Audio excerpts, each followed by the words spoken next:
Calling the mnemonics even better, you can write and draw out the mnemonics on your cheat sheet, like what we've discussed in our formula video previously. As a reference, here are the sample sketches you could use for the formula's mnemonics.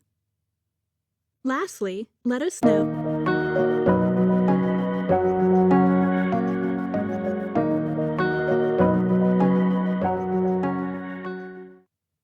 In this video, we are going to help you remember the formula for the coefficient of variation in CFA Level 1. I believe you probably have already gone through the concept of the coefficient of variation. Here, we would briefly discuss it to refresh your memory before going into the mnemonics. The coefficient of variation, CV, is a statistical tool to measure the dispersion of data points in a data series around the mean. Dispersion is measured by standard deviation. So, the formula of coefficient of variation is standard deviation divided by the mean.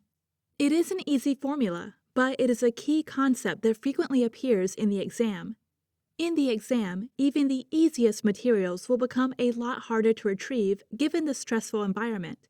The mnemonic could give you an edge to make sure you have no issue remembering it in the exam and save you valuable time for other questions.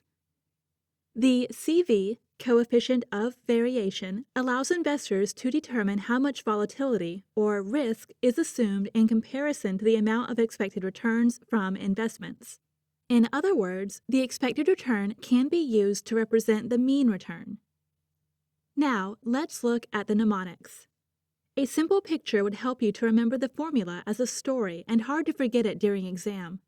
Imagine electric car companies like Tesla is looking at a bunch of CVs, resumes, to hire a software developer to help improve the mile range of their cars. In this story, CV, curriculum vitae, will remind you coefficient of variation, as their acronyms are both CV.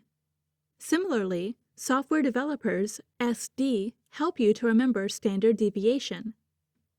If you want to see the full video, scan the QR code or go to this link in the description.